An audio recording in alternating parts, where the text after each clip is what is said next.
우리 형제 자매 여러분, 혹시 그 5월 26일 주일을 기억하시나요? 5월 26일 주일을 기억하시나요? 예, 저만 기억하고 있군요. 바로 이 자리에서 제가 담임 목사 최종 후보자가 되어서 간담회를 했었고, 여러분들은 공동회의를 통해 저를 담임 목사로 뽑으셨습니다. 이로써 이날은 저에게만 중요한 날이었던 것이 증명되었습니다.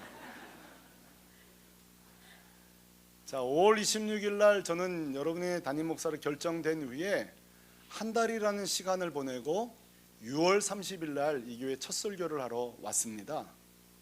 저는 그 한 달 동안 뭘 했을까요? 예? 기도했다고. 그런 뻔한 답 말고요. 뭐 했을까요? 맞습니다. 세상 희한하더군요. 한 교회를 12년 섬겼는데요, 결정되자마자 제 온통 생각 마음은 여러분 교회로 가득 차게 되었습니다. 이건 신기한 일이에요. 그 한 달 동안 기도하면서 저도 누구처럼 좀 계시 이런 거 받으면 좋은데 뭐 평생 저는 그런 건 없고요. 세 가지 마음에 하나님 마음을 주셨습니다. 세 가지 마음. 여러분 교회 잘 모를 때예요. 모르니까 진짜 하나님 주신 마음이죠. 세 가지라 그랬습니다. 첫 번째는 뭐냐? 하나님께서 예배를 살리라고 말씀하셨습니다. 그냥 하나님 주신 마음이에요. 두 번째는 뭐였는 거 아니? 복음만 전하라고 말씀하셨습니다. 복음을 살리라 그랬습니다. 여러분 중에 저에게 이제 3개월이 지났는데요, 목사님 3개월 동안 도대체 뭐 하셨어? 물은다면 잘했는지는 모르지만 저는 두저없이 얘기할 겁니다. 예배 살리려고 애썼고요, 복음만 전하려고 애썼습니다. 앞으로도 그럴 거고요. 주님 다시오실 때까지 우리 교회가 적어도 두 가지, 예배가 뜨거운 교회, 복음이 불타오는 교회 되기를 소망합니다. 세 가지라 그랬죠. 나머지 하나는 뭘까요? 나머지 하나는 자녀들을 살리라는 것이었습니다. 여러분 자녀들이 살았는지 죽었는지 저는 잘 모르지만 자녀들을 살리라는 것이었습니다. 자, 이 자녀들을 살리라는 것은 여러분의 형편을 알고서가 아니라 사실은 저에게 한 맺힌 사모함입니다. 그게 무슨 뜻인가 하면 제가 설명해 보겠습니다. 여러분 교회 담임 목사가 되기 전 저는 무려 한 교회를 만 12년을 섬겼습니다. 12년이 여러분 별거 아닌 것 같죠? 이렇게 한번 설명을 해볼게요. 이 10년이라는 세월이 얼마나 의미 있는 시간인 거 아니? 제가 돌잔치 때에 기도에 졌던 아이가 5학년이 된 것을 지켜볼 수 있었습니다. 초등학교 1학년짜리가요 지독한 사춘기 겪은 걸 보고 대학 가는 걸 제가 제 눈으로 지켜봐서 그 가정 가서 예배 드린 적이 있습니다. 고등학교 들어간 학생이 제가 주례해야 하고 또 돌잔치를 가본 적이 있었습니다. 세상에 12년은요 기가 막힌 해예요. 한 번은요 토요일날 새벽에 장례 설교하고요, 점심에 주례하고요, 저녁에 돌잔치 했습니다. 인간의 생로병사를 다 겪은 날도 있었습니다. 그런데 제 안에 참담한 게 있어요. 한 맺힌 게 있습니다. 그게 뭔지 아세요? 제가 돌잔치 했던 애가 5학년 애가 교회 안 나오더군요. 주일학교 때에 그 빠글빠글 되면서 교회 가면은 그 암송대장들, 교회 암송대장 있잖아요, 찬양대장들이 입시 앞에 전멸하더군요. 고3 되니까 교회를 안 나오는 거예요. 제가 더 속이 타는 거는 목사님 대학 가면 나올 거예요. 제가 그걸 믿었던 게 화근이었어요. 세 번째는 제가 고등부 또 청년부 할 때 정말 막 비전 트립 막 가면요, 그때 막 외치는 게 이거였거든요. 예수로 죽고 예수로 살자. 그럼 애들이 목사님 오늘 죽겠다고 하면 안 된다, 오늘은 살아야 된다. 그랬던 애들이요 진짜 죽어버렸어요. 교회 안 나와요. 제가 얼마나 속이 타는 거 아니? 정말 제가 믿음의 가정으로 키우려고 또 이 목사도요 다 눈 봐놓는 사람들이 있어요. 여러분 중에 내가 몇 명 찍어놨습니다. 여러분 교회도 지금 몇 명을 찍어놨어요. 이 교회 장로 되셔야 된다, 권사 되셔야 된다. 그 아이들도 마찬가지예요. 제가 동고동락하면서 말씀 한 번 가르칠 때 이 아이들은 2번 가르치고. 근데 여러분 직장 생활에 나가 떨어지더라고요. 속상하는 불신 결혼하고요. 물론 전도하기 위해 사기도 하죠. 근데 저한테 충격적인 사건은 뭐냐면은 정말 리더시키고 믿음으로 키웠던 아이들이 이단 앞에서 쩔쩔매는 걸 보게 되는 거예요. 이단에 유혹되고 빠지고. 저는요 막 감당할 수 없는 일이. 저는 지금도 잊지 못해요. 그 사건 그 다음날 새벽에 주님 앞에 이렇게 기도했어요. 주님, 내 12년 목회는 어디 갔습니까? 도대체 내 설교를 듣고 자란 아이들은 어떻게 된 겁니까? 저는 목회를 계속해야 될까요? 도대체 설교란 뭐며 내가 했던 기도는 어디 갔습니까? 사랑하는 성도 여러분, 오늘 이 메시지는요 설교가 아니라 제 절규입니다. 정말 절규입니다. 우리 아이 정말 안전한가?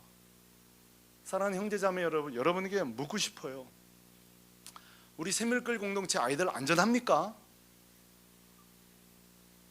정말 우리 교회에 우리 다정이, 종익이, 서연이 우리 아이들 안전합니까 여러분?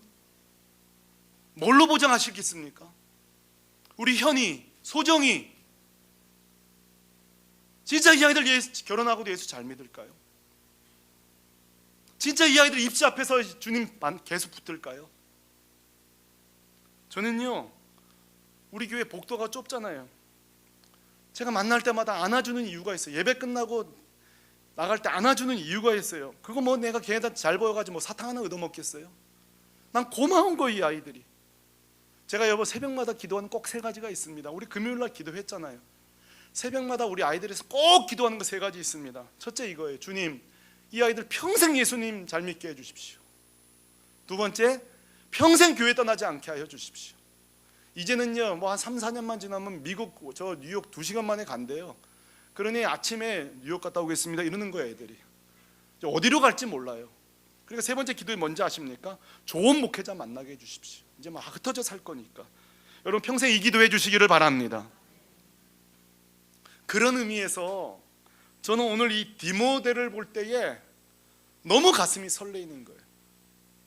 오늘 이 디모데가 얼마나 반가운지, 반갑다 못해 난 디모데가 너무 고마운 거예요. 왜 그럴까요 여러분? 이 디모데는 바울에게 제자가 무척 많았잖아요 여러분. 근데 바울에게 극찬을 받던 제자가 디모데입니다. 디모데는 아예 제자라고 부르지도 않아요. 뭐라고 부르죠? 믿음에서 낳은 아들이라 그래요. 서신서에 보면 아들이라고 바울이 내 아들이라고 했던 게 5번 나오거든요. 한 번이 오네시모에게 했고 나머지 4번이 다 디모데에게 썼던 거예요. 근데 사실 생각해 보면 이 디모데는 바울의 다른 제자들에 비해 믿음 생활하기에는 참 어려운 환경이었어요. 설명을 들어보시면 알 거예요. 첫째로는요 신체적으로도 믿음 생활하기가 참 안 된 사람이었어요. 디모데전서 5장 23절에 보면요 바울이 얼마나 디모데를 잘 알고 있는지를 몰라요. 뭐라고 하는지 아세요? 내 위장과 내 자주 나는 병을 위하여 포도주를 조금씩 쓰라 그랬어요. 위장병이 있던 사람이에요. 여러분 이 위장병이 진짜 고약하대요. 제가 아는 권사님은요 한번 위장병 통증이 오면 앉아 있을 수가 없어요. 소화가 안 되고요. 그래서 평생의 기도 제목이 주님 예배 시간만큼은 이 통증 좀 안 나오게 해달라고. 병원 가도 몰라요. 근데 여러분 디모데가요 위장병이 있는 사람이에요. 소화 잘 되는 게 여러분 얼마나 은혜인 줄 아십니까? 그러니까 오늘날로 치면요 이 직장 신체검사 떨어지는 사람이 디모데예요. 두 번째로 연소했던 사람이, 연소하다는 뜻은 나이가 어리니까 늘 그게 늘 이렇게 컴플렉스죠. 디모데전서 4장 12절에 그러니까 바울은 늘 디모데를 볼 때마다 안타까운 게 뭐냐면 걱정되는 게 뭐냐면 내 연소함이 뭐 하지 못하게? 업신여기지 못하게. 저는 이게 잘 이해돼요. 제가 23살에 전도사를 시작했으니 얼마나 어린 거예요. 예? 23살이 뭘 할 줄 알겠어요. 근데 그때 설교를 하고 회의를 진행했으니 주일날 제가 자주 들리죠. 하여간 안 온다는 날이 이상한 날이에요. 주일날 부장집상이 불려가가지고 예. 매일매일 혼나는 거예요. 그러니까 저는 이게 이해돼요. 연소함이라는 게 이게 얼마나 부담되는 일인지. 그래서 그때 기도 제목이 빨리 늙게 하여 주옵소서, 주여 나이를 2배로 먹게 하여, 막 그런 기도했어요. 그때 기도했는지 흰머리가 지금 자꾸 나요. 여러분 연소함은 때때로 이렇게 부담이 큽니다. 마지막에 뭐죠? 세상에 소심했어요. 그러니까 여러분 디모데후서 1장 7절에 보면 바울이 늘 서신서에 디모데를 권면할 때에 야 디모데야 너 좀 정신 차려. 하나님이 주시는 마음은 어떤 게 아니라고요? 두려워하는 마음이 아니야. 근데 사실 저게 쉽죠. 지금 디모데가 파송되어 있는 목회지 에베소는요 진짜 호랭이들만 있던 교회예요. 호랭이들만 있는 교회라고요. 거기 전통이 있는 교회거든요. 그 1장 중간쯤 보면요 신화와 전통을 주장하는 분, 이분들이 뭐냐면 옛날엔 그렇게 안 했는데, 디모데가 뭐만 하려 그러면 우린 옛날에 그렇게 안 했는데, 계속 딴지를 거는 거예요. 후메네오, 알렉산더 이런 사람들은요 세상에 타락한 또 사역자가 나와요. 타락한 사람이 절로 말하면 파괴승이라고 그러죠. 파괴 리더가 있다고요. 뭐 한 대여섯 가지가 돼요. 그러니 거기 뭐 해병대 나온 목회자 갖다 놔도 벌벌벌 떠는 게 에베소 교회예요. 그러니 왜 두렵지 않게 했어요? 그러니까 디모데 전서 보면 확신을 가져라, 담대해라, 두려워하지 말라, 이런 마음을 갖게 되는 거죠. 그런데도 불구하고 말입니다, 이런 연약함이 있음에도 불구하고 보세요, 바울은 순회 전도자니까 어느 정도 교회를 개척하고 나면 꼭 후임자를 세우고 떠나야 했잖아요. 근데 바울은 하나도 주저함이 없었어요. 떠날 때마다 누구를 세워요? 누구를 세워요? 디모데를 세우는 거예요. 디모데보다 연장자가 훨씬 많았거든요. 제자 중에. 주저함 없이 세웠다면 다 디모데를 세우는 거예요. 건강이 안 좋고 소심하고 연소한데도 왜 이렇게 디모데였을까요? 그래서 여러분 빌립보서 3장 20절에도 보면요, 디모데가 몸도 약하고 연약해도 장점이 있는 거예요. 뭐라 그러죠? 이는 뜻을 같이하여 너의 사정을 진실이 생각할 자가 이밖에 내게 없느니라. 이게 바로 디모데거든요. 디모데만 진실하게 바울과 교회 사이에 연락망이 되어준 거예요. 건강만 좋으면 딴 사람 시키겠는데 딴 어떤 사람은 진실하지를 못한 거예요. 그러니까 디모데는 뭐예요? 다 취약한데 진실한 거예요. 믿음이 있는 거예요. 담대한 거예요. 그러니까 이 바울에게 디모데는요 너무너무 소중한 사람이에요. 오늘로 치면 디모데는 교회 오빠, 교회 오빠. 예, 교회 오빠. 또 국민 아들. 국민 아들, 이게 바로 디모데예요. 사랑하는 형제 자매 여러분, 이쯤에서 저는 아주 중요한 질문을 여러분에게 던지고 싶습니다. 그리고 저에게 한 맺힌 질문입니다. 도대체 이런 디모데는 이런 취약함에도 불구하고 어떻게 이런 디모데 같은 아들이 나올 수 있었을까요? 이거 제 한 맺힌 질문 아닙니까? 제 울분 아닙니까? 어떻게 하면 이 떠나가고 젊은이들이 사라진 이때에 어떻게 하면 디모데와 같은 이런 사람 좀 키워낼 수 있을까요? 저는 오늘 이 설교가 함께 고민하는 시간이 되었으면 참 좋겠어요. 그리고 이 설교가 마친 뒤에 제 소망이 있어요. 장로님들, 권사님들이 3, 4, 5 모여서 그래 우리 한번 디모데 한번 키워보자. 우리 어떻게 하면 디모데 살릴 수 있을까? 어떻게 하면 앞문과 뒷문을 잘 막아서 이 아이들 잘 키울 것인가? 그런 성령의 건강한 토론이 있기를 주님의 이름으로 축원합니다. 자, 디모데가 이런 수많은 개인적인 약점, 연약함에도 불구하고 어떻게 이렇게 진짜 교회 오빠, 국민 아들, 바울에게 든든한 동역자, 믿음의 아들, 단단한 신앙의 뿌리를 갖게 되었을까요? 오늘 우리 2절 읽었는데요, 석절 읽었는데요, 14절에 너무도 선명한 내용이 있고요, 우리 교회가 뭐 주저함 없이 적용할 수 있는 게 오늘 굉장히 많습니다. 저는 오늘 방향을 정하겠지만 우리 사역자 동역자들께서는 방법을 찾으셔야 돼요.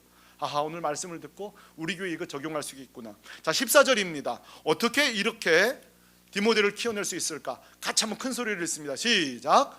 그러나 너는 배우고 확신한 일에 거하라. 너는 내가 누구에게 배운 것을 알며, 그랬습니다. 자, 여러분 여기서 세 가지 동사에 집중하십시오. 첫째, 따라하시죠. 배웠고, 확신하게 되었고, 머물라, 거하라. 여러분 이 세 가지 동사가 등장하고 있는데요, 제가 원어에 근거해서 다시 읽어보겠습니다. 사실 이거 다 과거형으로 되어 있어요. 너는 이미 배웠고, 너는 이미 확신하게 되었으며, 이미 진리 위에 단단히 머물고 있다, 이렇게 표현하고 있어요. 자, 이게 바로 디모데인 이유예요.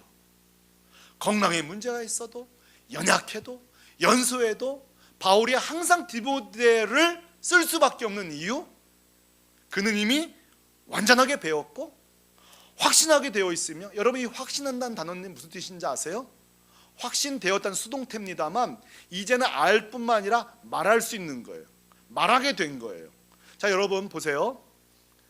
여러분, 내가 확신하고 있다는 뜻은요, 내 입으로 말할 수 있는 것만 여러분 확신하고 있는 겁니다. 여러분 아이들 공부할 때에 내가 말로 할 수 있는 것만 이해한 거예요. 사실 수업 시간에 누가 제일 많이 배우는지 아세요? 선생님이 제일 많이 배웁니다. 사실은 선생님이 말하면서 자기가 제일 많이 배우는 거예요. 학생들보다. 그 법칙이 있어요.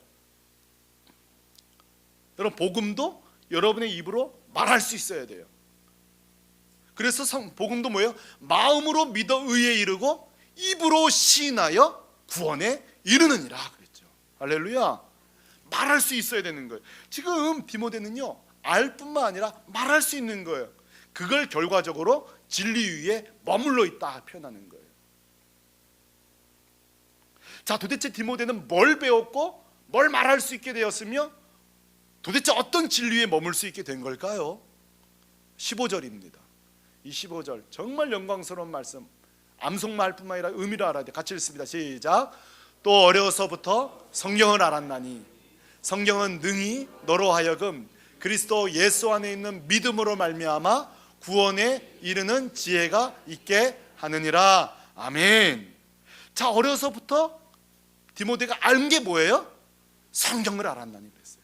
여러분 성경에 내용들이 참 많아요. 아가서 같은 경우는요, 부부가 어떻게 신앙생 사랑해야 될 것인가. 에베소서 가면요, 부모와 자녀 가운데.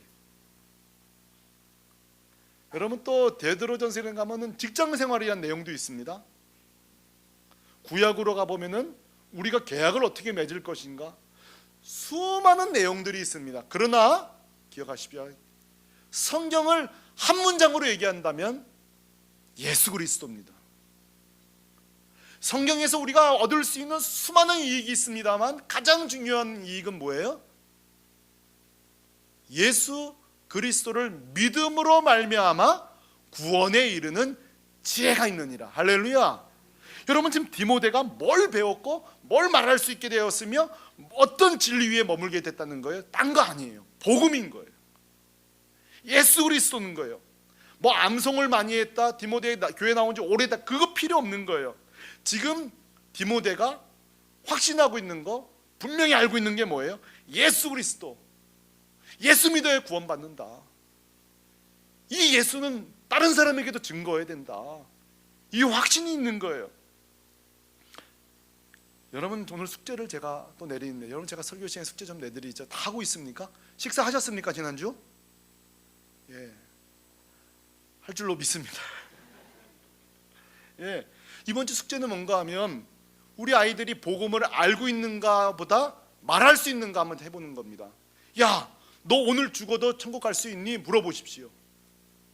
그러면 대부분 알 겁니다. 맞아요, 나 예수 믿기 때문에 천국 갑니다. 그럴 때 여러분 돌발 질문을 해야 돼요. 너 이번 주 보니까 예배 생활도 제대로 안 하고 기도 생활도 제대로 안 하던데? 그때 머리 끌찍하면 안 됩니다. 그때 자녀들이 이렇게 말할 수 있어야 돼요. 아유, 어머니 권사님이 되셔가지고 무슨 그런 행위 구원을 얘기하세요? 제가 예배 생활 이번에 부족해도 예수 믿었으면 구원 받는 거죠. 이렇게 말할 수 있다면 그는 복음 위에 서 있는 것입니다.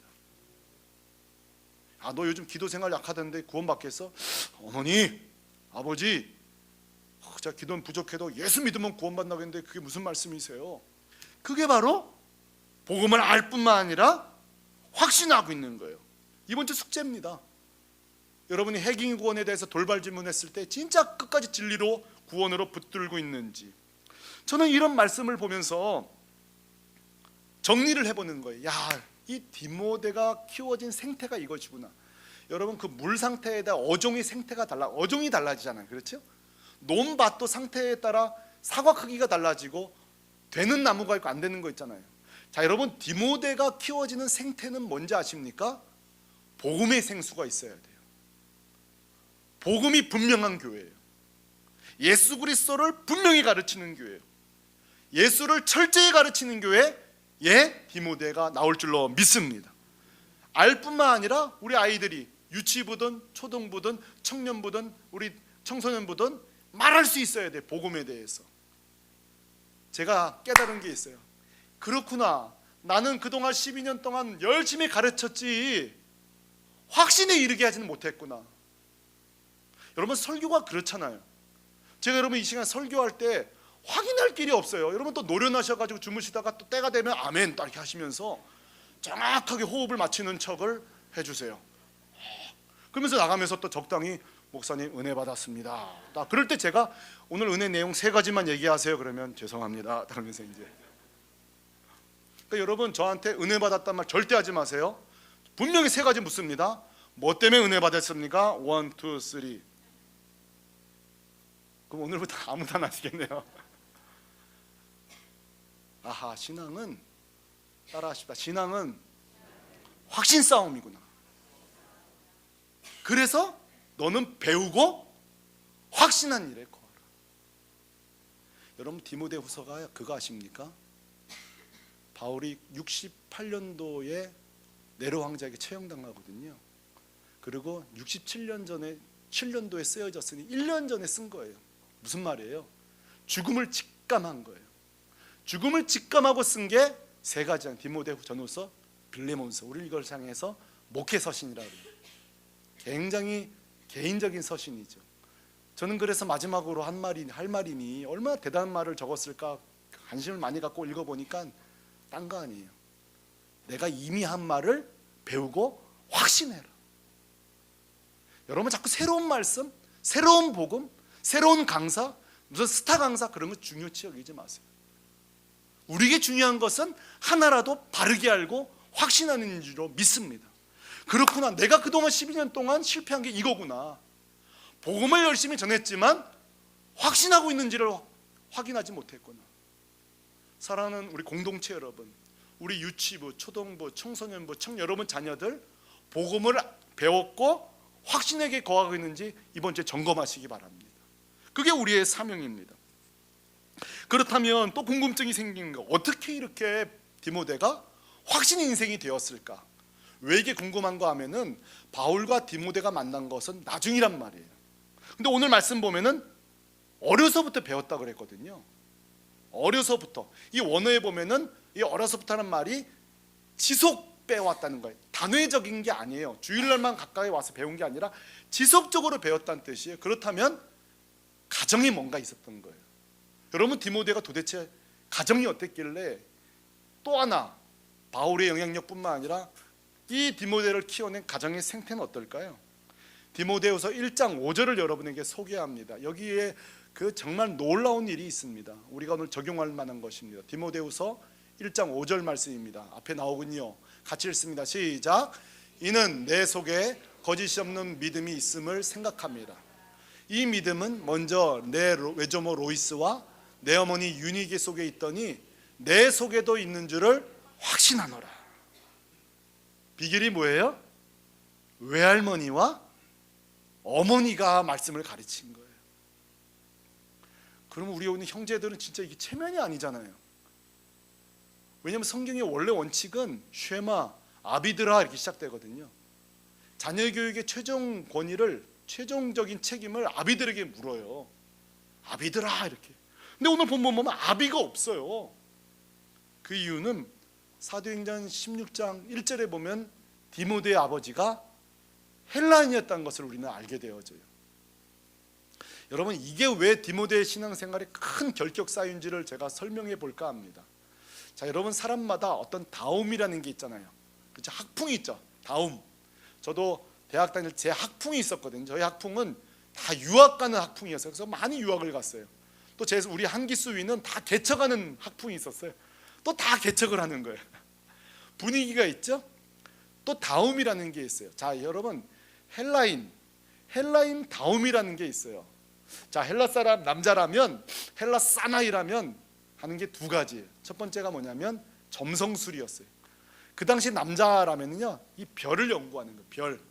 별을 보고 단순히 날씨만 보는 게 아니라 점을 치고 미래를 예측하고, 점성술이 오늘날처럼 무속적인 게 그 당시엔 과학적인 거죠. 과학에 연구하는 거예요. 그러니까 남자들이 하면 늘 별. 2번째가 뭐냐면 아고라라 그러죠. 넓은 시장 공터에 모여서 새로운 사상들을 토론하는 게 그 당시 문화예요. 이게 남자다움이에요.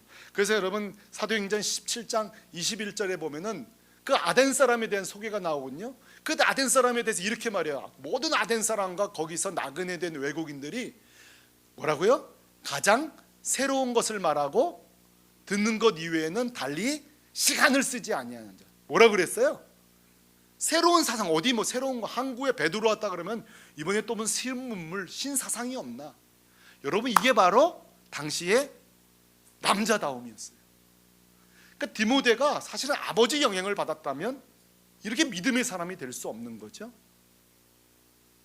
근데 여러분 오늘 우리는 이 말씀을 통하여서 남편이 신앙이 약하다는 것을 핑계할 수 없어요. 이 외할머니 영향을 보세요. 그 당시 유대인들의 풍습을 보십시오. 지금도 여러분 성지순례 가시면 할아버지 할머니 무릎에서 또는 비스듬히 누워서 이 토라를 가르치고 뮤신나를 가르치고, 그렇죠? 그런 실천적인 말씀들을 계속 할아버지로부터 할머니로부터 배우는 거죠. 자, 그러니까 이 디모데가 그 헬라의 문화 속에서도 불구하고 오직 예수, 오직 믿음으로 확신에 찬 아들이 된 이유가 뭐예요? 이런 어려서부터 지속적인 복음을 베끼는 거예요. 사랑하는 성도 여러분, 저는 여러분들은 저를 담임 목사로 뽑았습니다. 그리고 관심사가 그것일 겁니다. 새로운 목사가 주일학교를 어떻게 부흥시킬까? 주일학교를 부흥시키는 비법이 뭘까? 제가 오늘 말씀드리겠습니다. 비법 없습니다.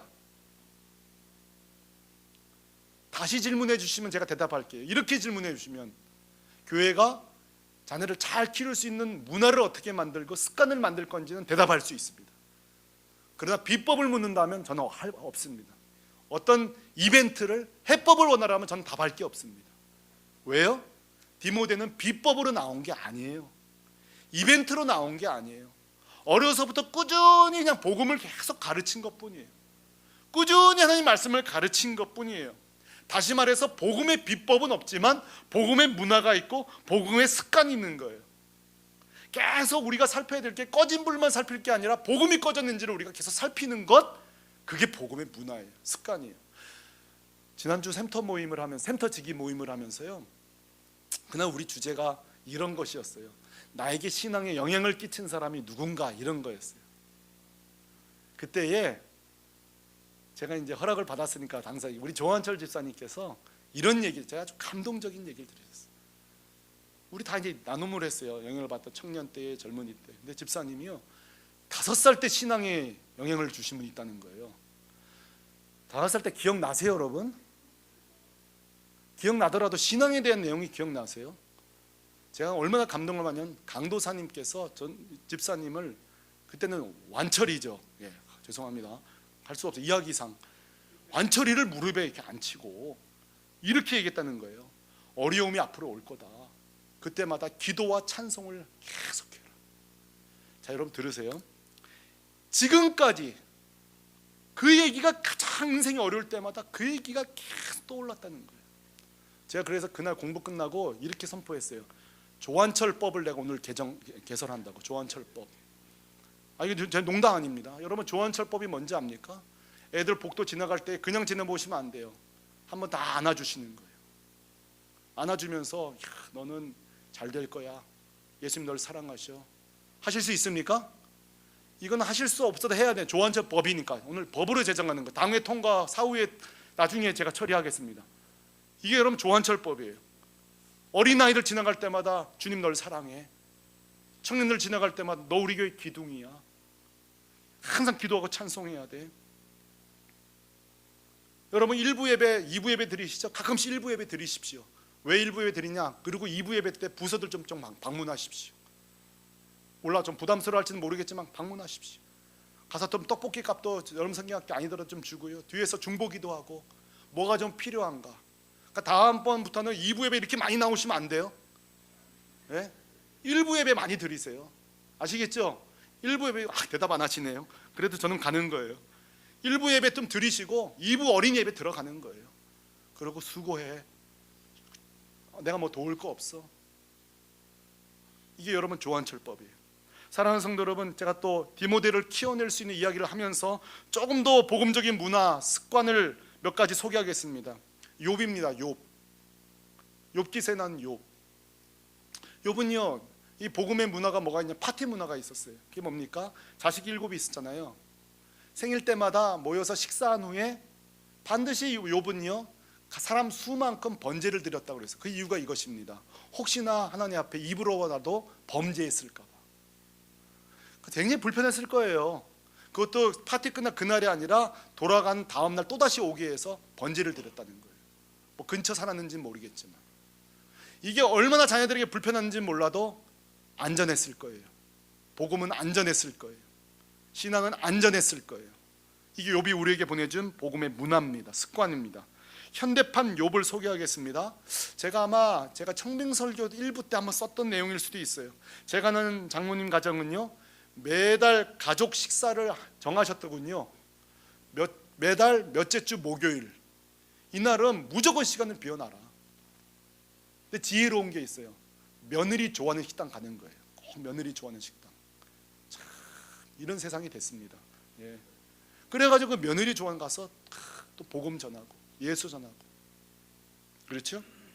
또 하나, 가정 복음 여행을 가진 한 가정, 여기도 장모님 가정인데요, 2년에 한 번은 꼭 1박 2일로 전 가족이 여행을 가는 거예요. 적어도 1박 2일은. 매년은 힘들 거예요. 1박 2일 왜 가느냐? 이틀을 같이 보내기 위해서. 첫날 밤은 할아버지 할머니가 됐으니까 다 애들 축복 기도해주고, 그 다음 날은요, 손자들이 할아버지를 다 기도해주는, 둘러 앉아서. 이게 복음 여행이에요. 이걸 지금 세월이 많이 지났죠. 거반 매년 지금 한 10년째 하고 계실 거예요. 지금 그 아이들이 결혼했고, 그렇죠? 그러니까 다 지금도 모이는 거죠. 여러분, 이것이 복음의 문화, 복음의 습관을 갖고 있는 거예요. 제가 난 장로님은 매달 1일 은행을 가세요. 뭐 하려는 건지 아세요? 손자가 4시거든요. 4명한테 매달 15,000원씩 보내요. 왠지 아세요? 신앙서적 사보라고. 그래서 제가 장로님께 그랬죠. 장로님, 그거 돈으로 딴 거 사고 먹으면 어떻게 해요? 그랬더니 그러든지 말든지, 나는 헤레비가 신앙 지키려고 했다는 노력만 보여주면 된다는 거예요. 지가 떡볶이를 사 먹든 그걸로 뭐 오락을 하든 자기는 관계없다는 거예요. 나는 그 아이들 머릿속에 그냥 복음을 위해서 애썼던 헤레비로만 남고 있다는 거예요. 남기고 싶다는 거예요. 여러분, 이게 복음의 문화예요. 복음의 습관이에요. 여러분, 마틴 루터 킹 주니어 아시죠? 이 사람이요, 어린아이 때에 흑인이라고 아이에게 놀림당하고 돌을 던져서 얼굴에 피투성이가 되고, 근데 그 엄마가 귀해요. 저녁마다 꼭 2가지를 했대요. 이게 복음의 문화의 습관이에요. 뭐냐면은 창세기 1장 2장을 펴가지고 항상 얘기해 볼때요. 얘야, 여기에 지금 흑인이 나오냐? 창세기 1장 2장에 백인이 나오냐? 넌 하나님의 자녀야. 넌 하나님의 백성이야. 그리고 요한복음 3장 16절을 꼭 펴면서, 여기 봐봐, 예수님이 흑인을 안 좋아하시니? 세상을 이처럼 사랑하시지? 이 세상 속에 너가 들어있지 않니? 주니어 킹, 예수님 널 사랑해. 애가 머리가 터져서 오고, 수백 명이 비난해도 그 엄마의 복음의 문화가 지킨 줄로 믿습니다. 저도 마찬가지입니다. 저도 제가 하나 하는 게 있습니다. 뭐냐면, 자기 전에 불을 끄고 우리 데이한테 성경 이야기를 꼭 하나 해줍니다. 왜 불 끄고 하냐고요? 제가 이제 이스라엘 몇 번 갔다 오면서 거기서 배워온 겁니다. 유대인들이 복음은 없어도 유대인들이 밤하늘을, 아브라함도 밤하늘을 보면서 하나님 얘기하시잖아요. 불을 끈 상태에서 이야기할 때 아이들 머릿속에 창의력이 생기는 거예요. 갈대아 우르가 머릿속에 그려지고요. 사마리아 여인 얘기할 때에 그 12시 떼약볕에 그 우물가가 보이고 여인이 나온 이야기들. 어제는 제가 엠마오로 가는 2 제자를 해줬더니만 아이가 그래요. 오늘 건 간만에 재밌다고. 이렇게. 뭐 성경 얘기가 재밌나요? 다 그저 그렇죠. 저는 지금 재밌든 안 재밌든 뭐라는 거예요? 불편해도 안전한 길을 택하고 있는 거예요.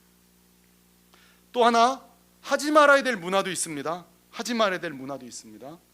자, 제가 한 성도님 부부를 만났는데요, 그러니까 저를 만난 이유는 한 가지밖에 없어요. 자기 아들을 만나달라는 거예요. 제가 그날 이제 그 아들을 만났는데, 제가 평생 듣지 말아야 될 이야기를 들었습니다. 이 아이도 보니까 만나기 싫은데 엄마 아빠가 만나라고 하니 억지로 나온 거예요. 그리고 이렇게 말해요.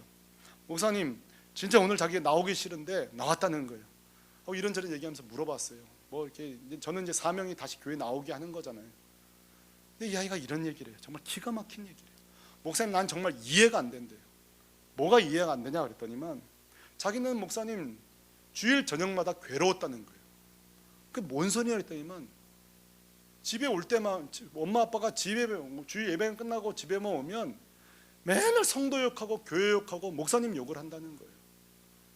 그래놓고 이래요. 아니 그 나쁜 교회를 나보고 왜 가라는 거냐는 거예요. 아니 그렇게 맨날 욕했던 교회를, 그 나쁜 교회를 왜 이제 와서 나보고 나가라는 건지 자기가 이해가 안 된대요. 그리고 헤어질 때 기가 막힌 얘기를 해요.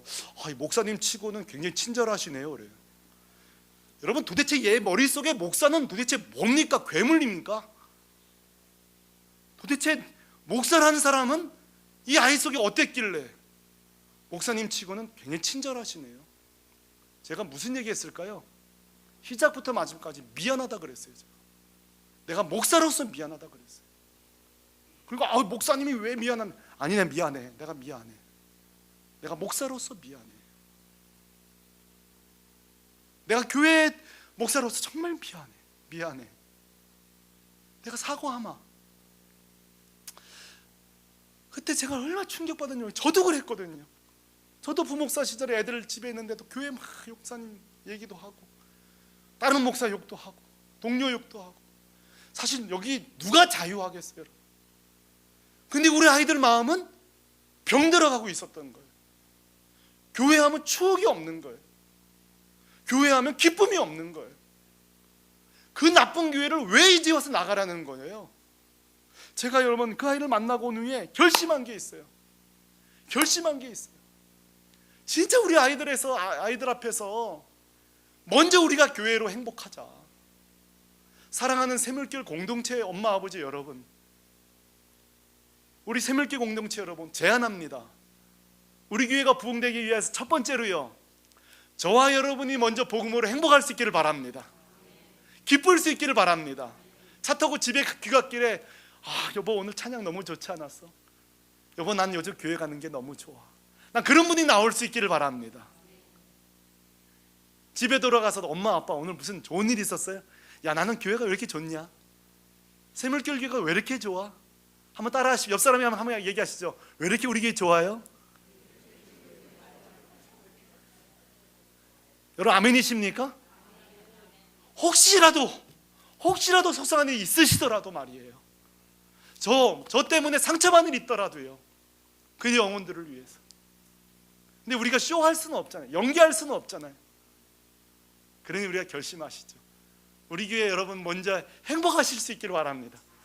복음 때문에 기쁠 수 있기를 바랍니다. 집에 돌아가서 야 우리 목사님 오늘 간만에 은혜가 되더라 하면서 막 기뻐하고. 그러면요 애들이요, 야 우리 엄마 아빠가 이렇게 교회 생활 재밌었던 적이 없었는데, 그러면 나오게 되는 거예요. 오늘 여러분 몇 가지 제안하고 마치겠습니다. 자녀들을 빼앗기던 시대에 우리 샘물길 교회 되찾아오는 교회 되기를 소망합니다. 그런 교회 되기를 원합니다. 그래서 오늘 몇 가지 조안철법을 제가 여러분들 선언합니다. 먼저 여러분 행복하십시오. 아멘. 두 번째로 일부 예배 드리고 많은 부서 방문하십시오. 세 번째, 오늘은 밥 먹으러 다니면서 복도 다니면서 아이들 꼭 안아주십시오. 제가 다 오늘은 밥은 먹고 지켜보겠습니다. 야 축복한다. 너희 우리 교회 기둥이야. 이게 조안철법입니다. 또 우리 교회 사랑 헌금하는데요, 자 1원 남김없이 다 수리비로 쓸 겁니다. 제가 여러분 새벽에 이 초동부실 갈 때마다 이 쾌쾌한 냄새 때문에 너무 마음이 아파요. 초동부실이거든요. 새가족실 들어갈 때 너무 마음이 아파요. 1원 한 번 안 남기고 다 여러분 우리 아이들을 위해서 다 고칠 겁니다. 여러 가지 정비하면서 주일학교 아이들 실을 바꿔야 되거든요. 하나 남기지 않겠습니다. 이것도 여러분 기쁨으로 섬겨주실 수 있기를 간절히 소망합니다. 우리 이 시간에 다 같이 한번 찬송하도록 하겠는데요, 다 한번 자리에 일어나겠습니다. 지금 부를 찬송은요 저에게 사연이 있는 찬송입니다. 좀 시간은 같지만 사연이 있는 찬송입니다. 저한테 오늘 가사가 이렇습니다. 아무도 예배하지 않는 그곳에서 주를 예배하리라. 아무도 찬양하지 않는 그곳에서 나를 주를 찬양하리라. 이게 왜 저한테 사연이 있냐면, 여러분 제 제자 중에 유럽으로 유학 간 친구가 있어요. 그 친구가 저한테 문자가 왔는데 기가 막힌 거예요. 목사님, 한인교회를 가자니 몇 시간 멀리 있고 세상에 주변에 예배드린 애들이 없다는 거예요. 교회 나간 애가 없더래요. 그래가 자기가요 잔디밭에서 혼자 예배를 드렸대요. 눈물이 얼마나 나는지 모르는데 내가 그랬어요. 야, 그건 좀 그렇다. 어떻게 처량하게 혼자 예배 드렸냐 그랬더니만 목사님이 그러라고 시켰잖아요. 혼자서로 예배하라고 하셨잖아요. 혼자서라도 주를 찬양하라고 하셨잖아요. 그 아이에게 가르치면서 불렀던 찬송입니다.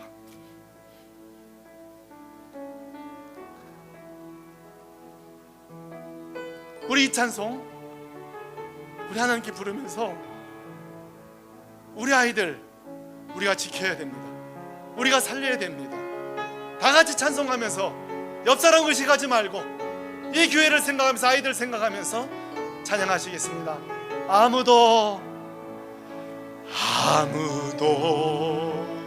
예배하지 않는 그곳에서 주를 예배하리라.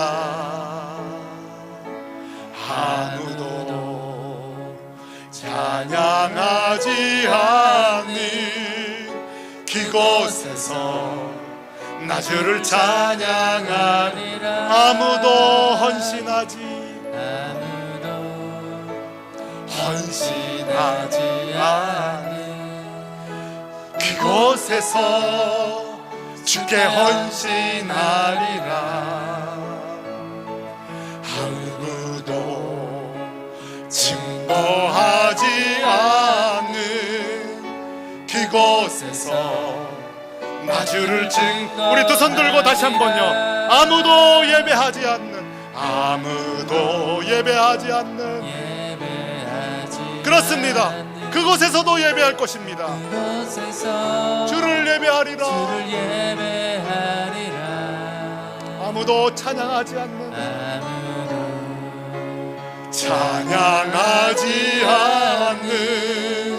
그곳에서 나 주를 찬양. 내가 밟는 모든 땅 주를 예배하게 하소서. 주의 보혈로 덮어지게 하소서. 내가 선이고 주의 거룩한 곳 되게 하소서. 주의 향기로 물들이소서.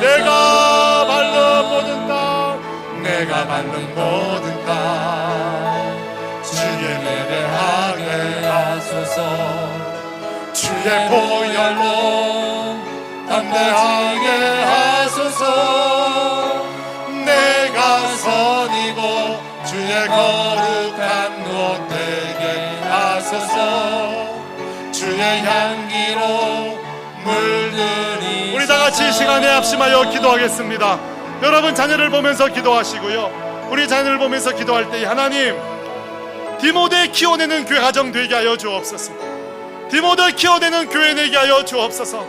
그런 생태, 그런 교회 되게 하여 주시고, 우리 새밀교 공동체, 우리의 남은 돈, 우리의 남은 시간, 우리 모든 것을 우리 자녀를 위해 남김없이 쏟아붓게 하여 주옵소서. 우리 통성으로 기도합니다. 할렐루야.